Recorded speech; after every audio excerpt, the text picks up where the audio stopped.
بص دي.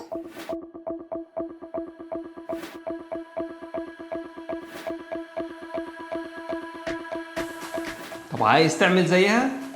كل اللي عليك انت اشترك عندنا في القناة وفعل زر الجرس وادعمنا باللايك الجميل، ويلا بينا نخش في التفاصيل.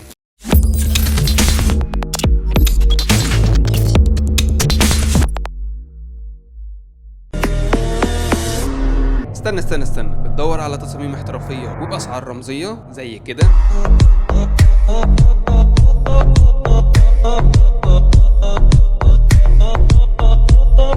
كل اللي عليك ابعت لنا كلمة تفاصيل على الفيسبوك.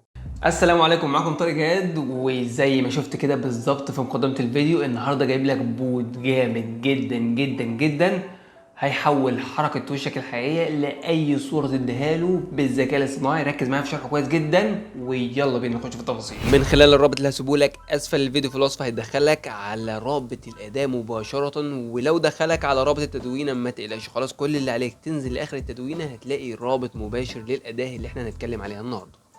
ومجرد ما تدخل على الأداة بتفتح معاك بالواجهة اللي انت شايفها قدامك دي. كل اللي عليك في الخانة الأولى هترفع الصورة اللي انت عايز تحركها، وهو طبعا هنا مديك اكزامبل او مثال للصور اللي انت تقدر ترفعها. وزي ما انت ملاحظ في جميع الصور لازم تكون الوجه مقابل للكاميرا. نبدأ دلوقتي نضغط هنا كده هيوجهنا لجهاز الكمبيوتر الخاص بينا علشان نختار الصورة اللي احنا عايزين نرفعها.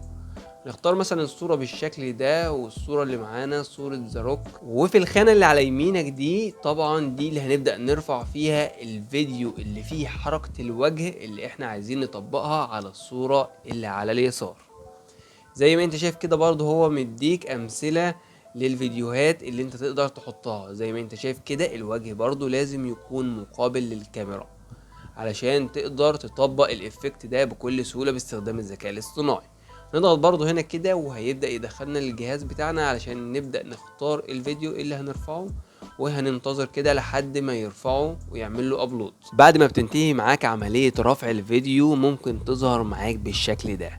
ما تقلقش خالص من الايرور ده خالص، لان الفيديو اللي انا برفعه بمقاسات مختلفة عن اللي هو طالبها. هو طالب مقاس 1:1. طبعا عشان اوصل للمقاس ده لازم استخدم برنامج مونتاج واقص واظبط واستخرج، فاحنا في غنى عن الكلام ده كله. كل اللي عليك بس تضغط بس على علامة اكس كده هتلاقي الفيديو ظهر معاك بشكل طبيعي. هنبدأ دلوقتي ننزل للأسفل كده وهنضغط على كلمة انيميت. هيبدأ ان هو يحول لنا الكلمة دي. كل اللي عليك بس هتنتظر تظهر معاك الرسائل دي، مش مشكلة خالص. هتنتظر بس هنا كده لحد ما ينتهي من عملية التحويل. بعد ما انتهت عملية التحميل هتظهر معانا في الخانة اللي على اليسار زي ما اتكلمنا كده. هنبدأ نضغط على زر داونلود علشان نحملها عندنا على الجهاز، وهنضغط بدء التحميل،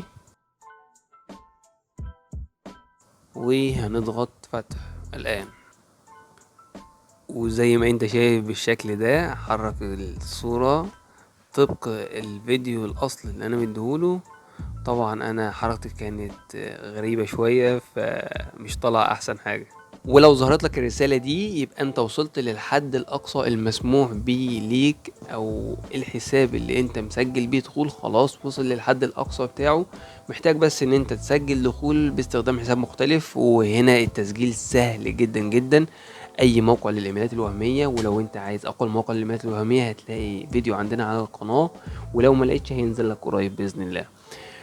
كل اللي عليك هتدخل وتاخد حساب وهتبدا ان انت تعمل بيه تسجيل دخول. هيجي لك فتره جديده مجانيه تقدر ان انت تستخدمها لحد ما توصل للحد الاقصى وتعمل حساب جديد، وهكذا. وبكده يكون معاك فتره بلا حدود ما لا نهايه تقدر تستخدمها زي ما تحب. وبكده نكون وصلنا لنهاية الفيديو اللي معانا النهاردة. ولو انت حابب تتعمق اكتر في مجال الذكاء الاصطناعي وحابب تشوف بوتات وادوات ومواقع كتيرة جدا فيها امكانيات رهيبة جدا بالذكاء الاصطناعي، كل اللي عليك اشترك عندنا في القناة وادخل اتفرج. هتلاقي فيديوهات كتيرة جدا وفي فيديوهات اجمد لسه جاية في الطريق. وفي النهاية سبحانك اللهم وبحمدك اشهد ان لا اله الا انت استغفرك واتوب اليك. سلام.